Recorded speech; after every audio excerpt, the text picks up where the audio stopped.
Can you hear me? Can you hear me now?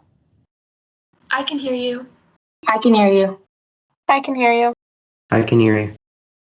Can you see my screen?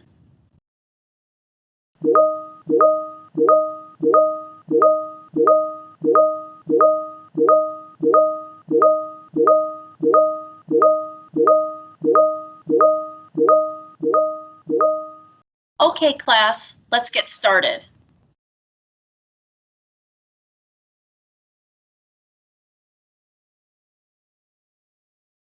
Good afternoon, staff and students. This is Principal Rose. As many of you have probably heard, the Seattle School District has decided that to help the stop of the spread of the coronavirus, all Seattle Public Schools will be closed for at least the next 14 days beginning tomorrow. We are finishing out the afternoon today as scheduled. Let's remain calm, as focused as possible, and end strong today. This does not mean that there have been confirmed cases of the virus among the staff and students at our school. This is being done out of an abundance of caution. During the closure period, all school buildings will be closed to staff and students. Everyone needs to take everything home with them this afternoon. This includes coats, binders, lunch boxes, and your schoolwork. Let's also clean out our lockers this afternoon. We're going to give you time to do this at 2:20 p.m. today at the very end of period 6. Garbage cans will be in the hallways. As you clean out, students, you will need to report back to period 6 for dismissal at 2:30 p.m. We will make an additional announcement at 2:20 p.m. today about this clean out. Volleyball tryouts tonight are canceled, as are all practices, tryouts, and games until further notice. Please take good care of yourselves, practice good hygiene, wash those hands. This is a historic moment, and I appreciate the wonderful community that we have here at Eckstein during times like this.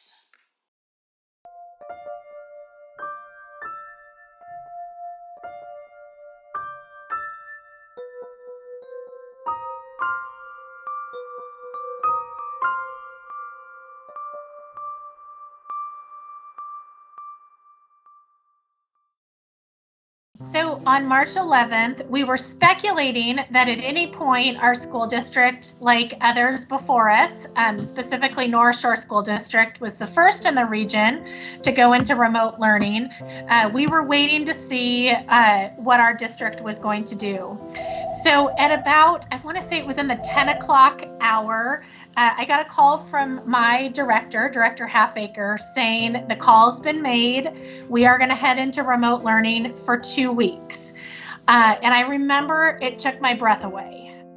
And it seemed like an overwhelming challenge ahead of us. How are we going to keep the education moving forward for our students? At that point, I knew I needed to create a message to staff to let them know.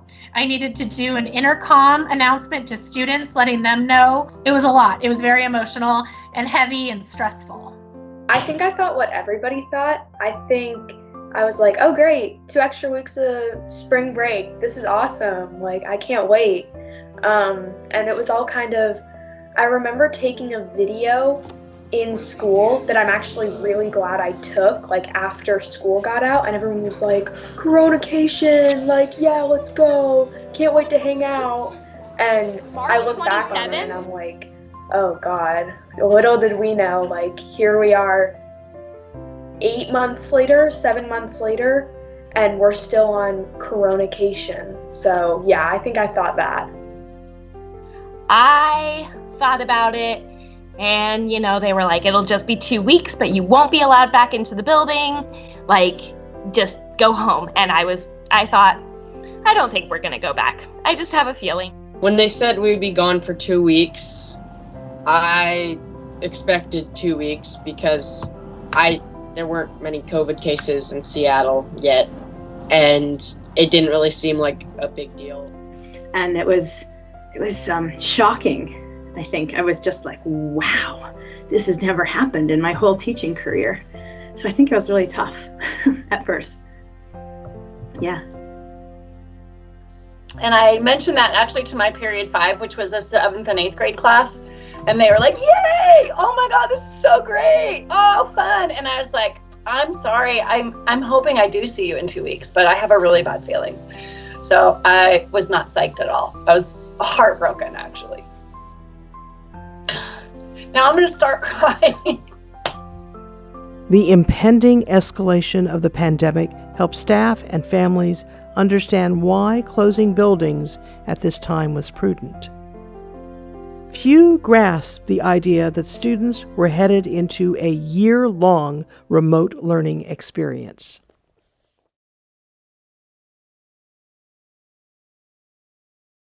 So we learned really quick to pull back on our emails and just have teachers communicate once a week with what their learning targets or objectives were, and then what the agenda for the week was and what needed to be accomplished as far as homework for the student.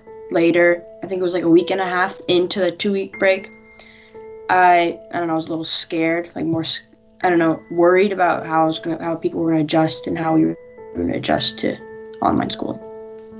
I was having like mixed feelings about it because I was having like a good time. Like I was hanging out with my friends. I was able to see people and like it was fun, but I kind of knew like it was gonna get boring after a while. Yeah, I was depressed. I hated it.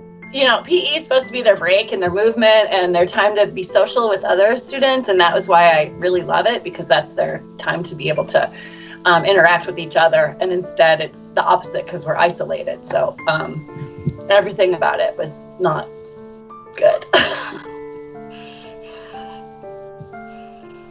Immediately, teachers and staff needed to master software applications such as Schoology and Microsoft Teams. To help students and staff adapt to the new normal of remote learning, SPS developed a class schedule aimed at not overwhelming students. You know, when it was in the very beginning and we were expected just to post fun stuff, engaging stuff, science exploratory stuff online with no expectations, that was kind of fun. And I posted a lot of stuff. I think it was pretty good. It was a total challenge. I mean, Mr. Wires and I work together to try and get some lessons and figure stuff out. Meeting once a week for a half hour and trying to give you some assignments was terrible. For me, it was like, okay, well, this is what we do now. Was it ideal? No. Would I have gone into education if this is how I taught kids? Probably not. I think I saw kids for 30 minutes, my classes for 30 minutes, 1 day a week. So it wasn't enough time. It wasn't enough. In the spring, I wasn't really retaining anything. And we were like, in some classes, we were just getting A's just to show up to class. Like, I feel like I wasn't learning. In the spring, it was more like temporary and less and way easier. Then when business got serious, that was intimidating because I think at that time, we were all new to Teams. We were all new to making Schoology assessments and how are we going to translate what we do in class so well into online, and blew our minds. Really was a difficult transition. So 8th grade promotion, as you know, we were not allowed to host it in any building in our auditorium like we're used to. We knew that was not allowed during our quarantine. So we got creative. So I thought, why don't we line up on 30th all the way down the street below Eckstein. Kids stayed in their own vehicles or on their bikes or walking, but we spread everybody out with their families.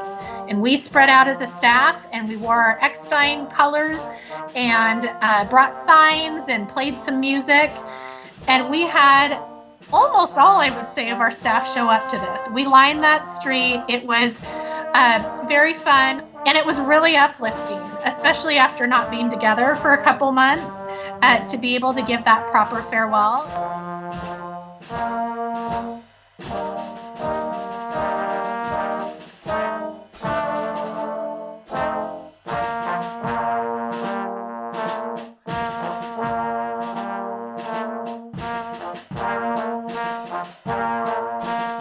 The 2019-2020 school year ended. A collective sigh of relief could be heard as staff and students powered down computers. It was summertime, and everyone needed a chance to relax and recharge. Summer camps, vacations abroad, and indoor visits would have to wait. The summer of 2020 needed to be a time to bank energy and wrap around the idea that remote learning would return in earnest at the beginning of September. There was like a 3-week to month kind of period of time where I had nothing to do. It was like in the middle of the summer when it kind of got really bad for a while, so nobody hung out with anyone, and I just sat at home. And it was so I remember it was so hot, so I just sat on my bed and watched TV. If I thought about it for a little too long, I'd be like, oh my gosh, there's a global pandemic going on. Like, I'm sitting at my house while a global pandemic is going on. Like, that was definitely weird to think about.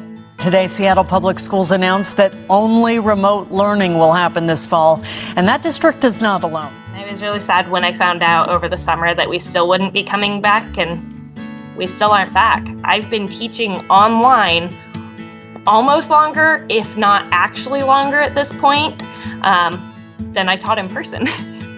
So that's interesting.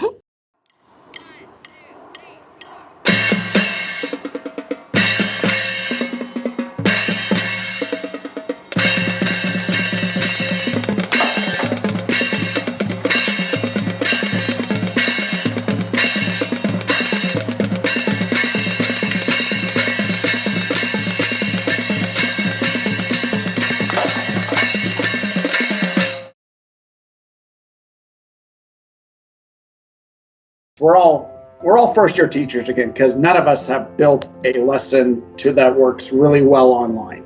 So I was kind of overwhelmed. I was like, what am I going to do? What is this going to look like? Like, how am I going to make relationships with kids and teach content? The 2020 school year began with a strong start week of abbreviated school days, giving staff a chance to connect with families, and ensuring that all students had dedicated laptops.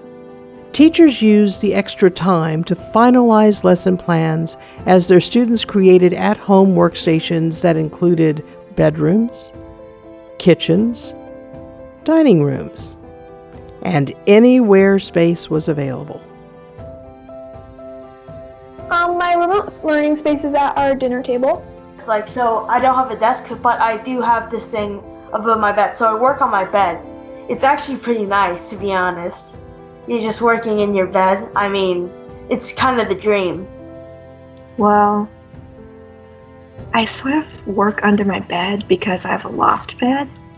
So there's a desk underneath it. It's kind of cool. The beginning of the school year is always filled with communications home, paperwork returned, and finalizing student schedules. This year's added challenge was how to safely distribute learning materials to 1,100 students. So bags of grocery bags were lined up throughout our entire lunchroom. The whole thing was filled, the tables of the lunchroom, with these grocery bags, and teachers could come in, again, space themselves, distance, but drop math workbooks or materials for class into their individual students' bags. We got all prepared as a school, and then we set up the days that parents could drive into the back of the school and pick up their students' belongings. This got crazy because we had a bunch of smoke-filled days where the air quality, due to wildfires down south of us, were prohibiting us from being outside to give these bags of materials out. So we kept having to postpone. We finally did it one rainy Saturday in September, and had parents drive in through the lot, and they would get a number. They would say their student's name. Somebody on a walkie-talkie would read off the student's name to somebody in the cafeteria who would grab the bag and then bring it out to the car. Now that materials were delivered, a firm bell schedule in place, and students ready at home, it was time for the 2020-21 school year to begin. So, like, on Monday and Thursdays, I start with first period. Then I do the asynchronous work. Then usually I have a bit more time, like 10 minutes. So I use the bathroom, do that sort of stuff, get a snack. Then it's second period, same thing, except with lunch. Then we go into the afternoon for third period. I teach 6 classes, or 3 classes every day. So that means that my evening goes till, and a lot of other teachers as well, but I'm probably working till about 6 o'clock every night, working on various stuff. And then, repeat it the next day. So I've been kind of preparing as I go. But what I do was try to adapt what I know in teaching in person and to make lessons interesting. Having group work as best as I can in remote teaching. I feel like sometimes I don't really like it because, like, you can get all your work done in class, like, not that often, but, like, you'll just get really bored. Just because, like, having 3 classes a day, it just feels so long. Some subjects transferred to remote learning more easily than others. I do take PE, and at the beginning of the class, we usually have these warm-ups we do, like we watch a YouTube video about doing the squats, doing the plank, doing this something else. It's definitely not something that's easy to adapt, and I didn't want to go too content heavy. I think 6 classes online is really hard for middle schoolers, and I don't think PE should include another hard studying class that they have to catch up on homework for. I think the Amplified curriculum is well suited to this mode of school, given that it's a lot of online content and not a lot of hands-on. So I'm not worrying about how do I transfer a lab experience into online. So I think that's one thing that's kind of has helped us out. It's definitely more challenging than when we were in school. It's harder for like motivation, but it's definitely easier. Like there's more open note tests, which I've found, which is really helpful. And so to engage them, I hope that the class and the information is engaging. Kids tend to send me emails and ask me things. I have a really high turn-in rate in terms of work for English, for kids doing the detective story. They've been really good. I'm just working on being persistent about it and hopefully making online interaction a normal. My darlings, if you are just joining us, please refresh or resync your notebook. I want you to have the most updated pages there. I'm going to hush my puppies and let you find that in your notebooks, and then can you unmute and tell me, got it? Got it. One person? Got it. Got it. Got it. Got it. In the fall, we've really tried a lot of positive reinforcement, a lot of praise, excitement. I am just trying to be out there and wacky and way over the top because I have to act a lot more so that they can see my, my feelings and my excitement. Yeah, even if they don't sound that enthusiastic, like you still feel like they are kind of enthusiastic. In classes, there are a lot of things that we do like together, like with other students. Like in my geometry class, we go with a bunch of other students and we work together. It's engaging to do that. Sometimes I get a little sidetracked because I'm like, ooh, my putty is here, I want to play with it, and then I get a little distracted sometimes with like emails popping up, but for the most part, I'm pretty engaged during class. Sometimes it can be pretty dull because it's like really, I don't know. Some of my teachers lecture And that's not really fun.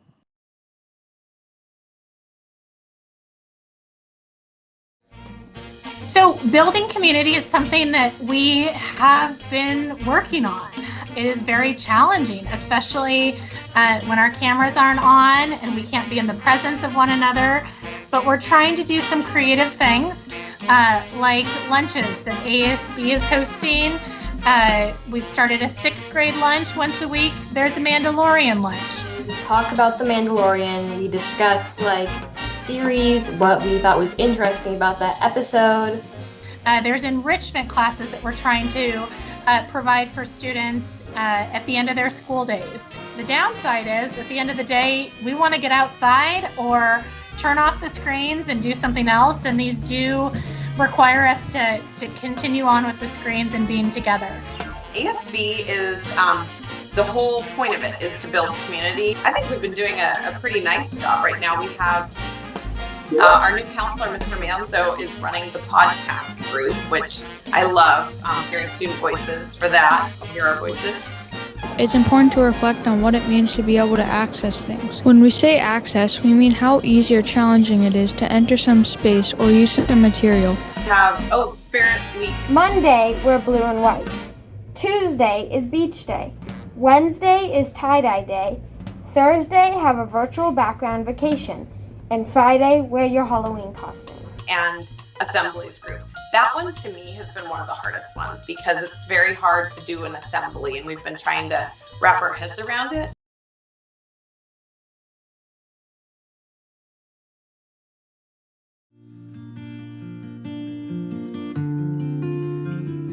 I basically got kicked out of me. I'm like, wait a second, I was in the meeting and I tried entering again. And they were like, why weren't you answering me? I was like, I was still waiting for you to let me. She was like, well, that explains why I kept asking you questions and you wouldn't answer.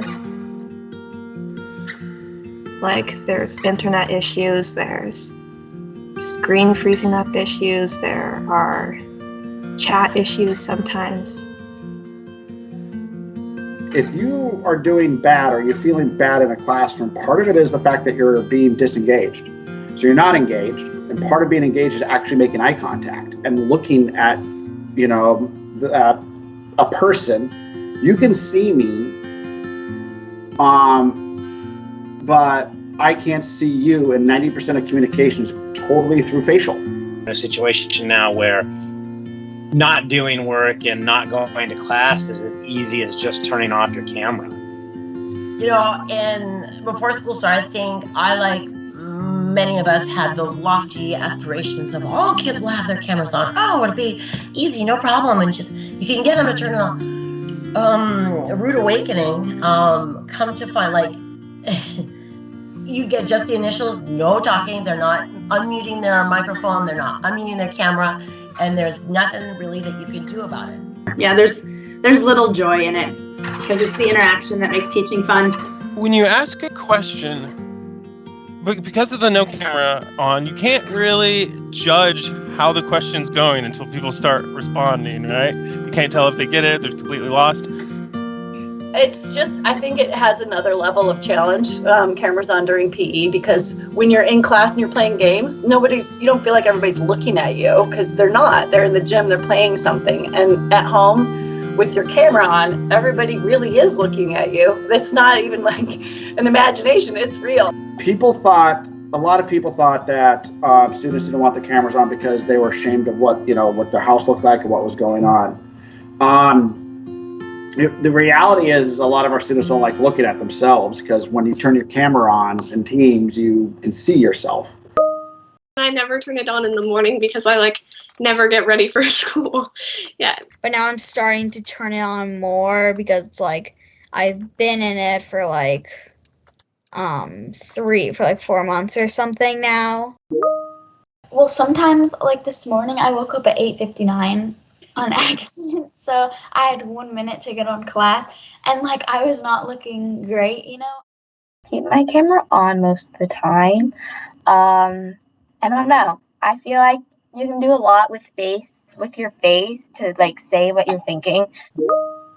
Well, I kind of keep my camera off because I'm kind of shy, to tell you the truth, and Also usually Sophia's in my background and I don't need like everybody looking at her while she's making faces or something. I just try to be me, and I try to like make people feel like they are talking to a person and not a wall or another object. So I try to like be ready to have it on. Well, I used to keep my camera off, but my mom doesn't like that, so she's making me start to put my camera on, so I'm putting my camera on almost always now.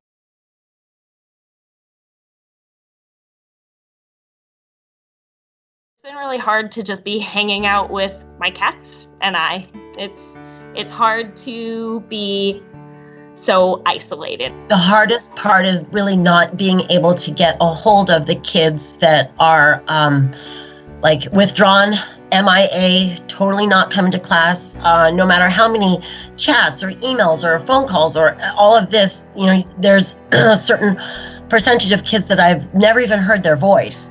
And I've rarely even seen their icon pop up. And that, to me, as someone who wants to include everybody, is really tough. I don't think that in the pandemic or this remote teaching, we have done the best we can to sort of shift it up, right? We're teaching middle school as we used to know it. And for 6th graders currently, I don't think it's working. The most challenging thing for me has been remembering everything I need to do, then actually doing it without putting it off until like a couple days before. Because that happened a couple times and I was like, ooh. Just have like free reign of whatever, and we can be eating or like watching something, and it's just like, it's tough for me. Because ever since online school, I started like procrastinating a lot, and I stopped kind of like working as hard, I feel like. I just get so tired. I can like barely even wake up to a class online. So yeah, it's definitely made me more like lazy. Like when we're doing like the async time, I just like go on my phone and I'm like, okay, I actually need to get off my phone so I can do my work. But then the time goes by really fast and then I just like miss all my work, and that's when I get behind. Isolation of just not having that social experience, having a different kind of social experience. I think that more than anything, when I talk to kids, that is a part of what's happening. They're on their own, to figure out all their work. That doesn't mean that they don't have adults helping them, but they don't have that same connectivity with peers. So the relationship of school is very different, to a place of challenge. Keeping up with the schoolwork is the most material example of it. It's a lot of work. It's really difficult to manage. It's not real clear what the async time is.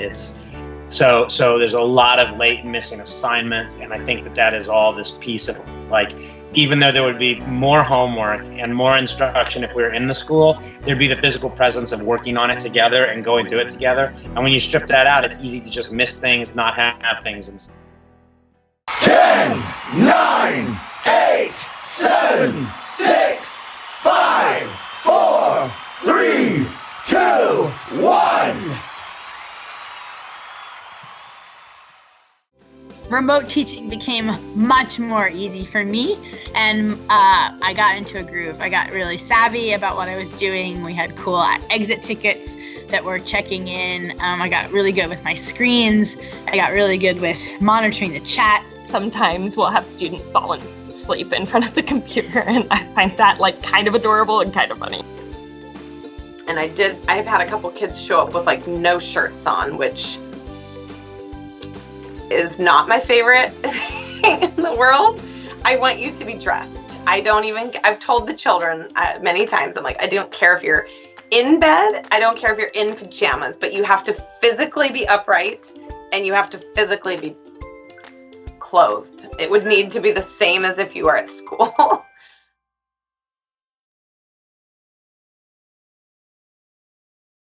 Mounting concerns about the effects of remote learning on students' mental health drove media, politicians, and institutions to push for in-person learning. SPS continued to prepare school buildings for the eventual return of students. This included reconfiguring classrooms updating HVAC systems, and creating sanitation stations. I don't want to become so accustomed to remote teaching that I lose my edge or forget how to classroom teach. That worries me. I think it's going to be hard when we go back because the ability to have that sustained attention without a device is a skill they're not practicing right now. Well, I'm worried about names. So that's the thing. So many, names. I think it'll be weird because we will have been so used to using our own personal devices and being stuck with siblings and family that, yeah.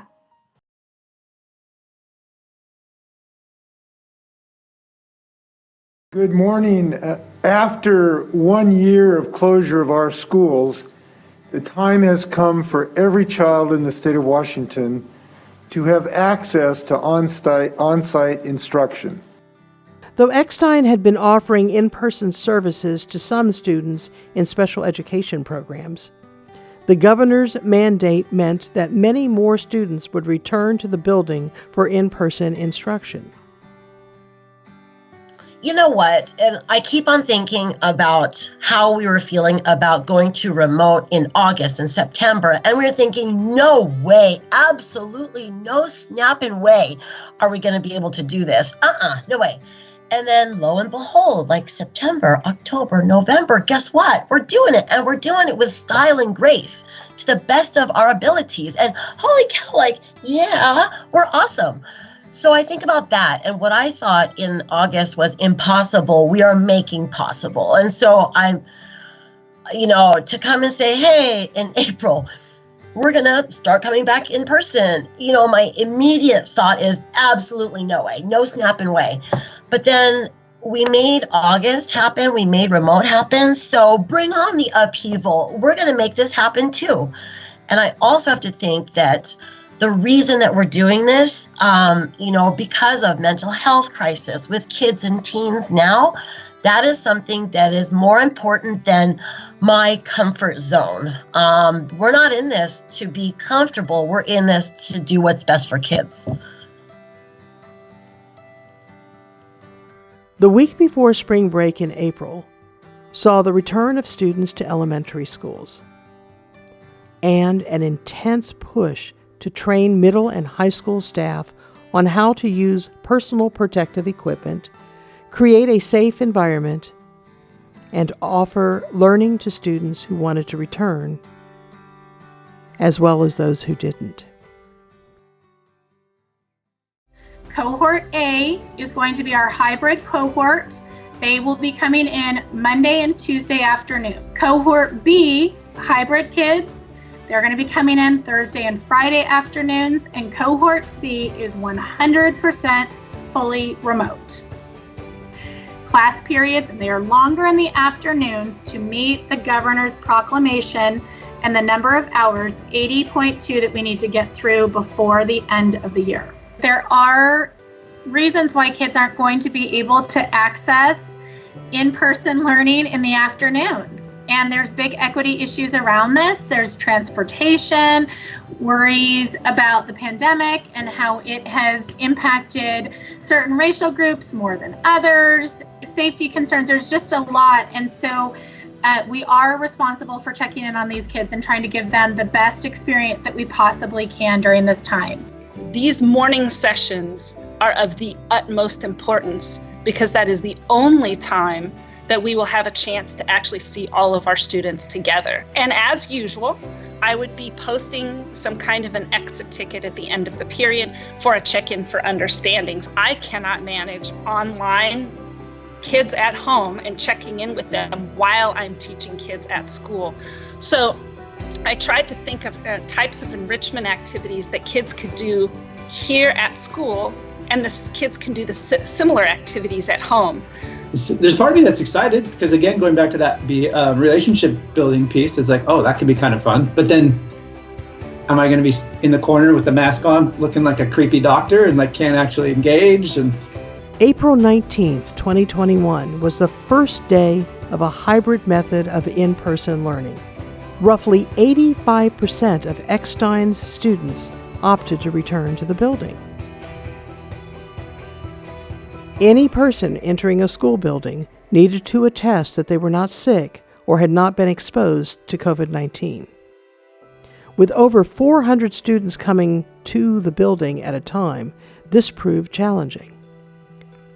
SBS implemented an electronic attestation form that generated an Excel spreadsheet with over 75 columns. Staff at Eckstein needed to organize this data to provide individual class lists to over 40 teachers with up to 15 students every day so that teachers could quickly verify that their students attested prior to entering the building. Since check-in needed to be completed outside, cones with teachers' names were spaced out on the athletic field where students lined up, and teachers confirmed attestation, all while masked and distanced from each other. Then teachers led their classes into the building through different doors to avoid bottlenecking. Feels really weird because it's like almost the end of the year and we're just coming back. It feels like it's all happening so fast. I'm kind of nervous, excited to see everyone. It feels like different than what it should be like, but at the same time I'm just really excited to be able to be somewhere. So I was nervous. I was really nervous because I didn't know if I'd remember where all my classes were. I was also excited though. So I think a lot of people were really excited to go back to normal school, and it's not normal school. So I think that was difficult for me because I thought, oh great, now everything's going back to normal, and it hasn't at all. So it's like she'd have a computer over here, and then she's right here, and then the class is like all around there. So then she'd like talk. So then we remote people can hear her, and they can hear her. I mean, I didn't feel left out or anything, though I did felt like I was learning something, which was good. The hybrid model is fairly atrocious in terms of delivering instruction, teaching, and then checking for any understanding. No, the hybrid model is not working for teaching remotely. Our morning sessions are too rushed, are very disjointed. If you show up a tiny bit late, you've missed something. It's very challenging, and I don't think it's easier for me, and I don't think it's easier for kids. So often I see in news reports it's about how students are behind, et cetera, et cetera.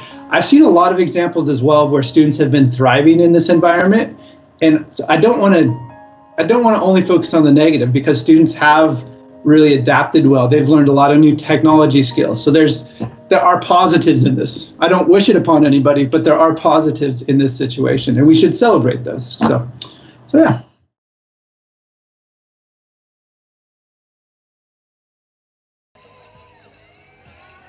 Hello, 8th graders, our Eckstein class of 2021. As your principal, I first want to acknowledge that this was not the 8th grade year any of us expected for your final year at Eckstein Middle School. COVID-19 certainly changed the trajectory of your 8th grade year, and you've handled it with grace, you've shown grit, and been as positive as you possibly could be in our new world of remote and hybrid learning. On behalf of your Eckstein staff, we thank you, we celebrate you, and we can't wait to hear about all your future adventures and all of your successes. Now it's your time to fly, Eckstein Eagles. Go get out there in the world and do great things. Thank you.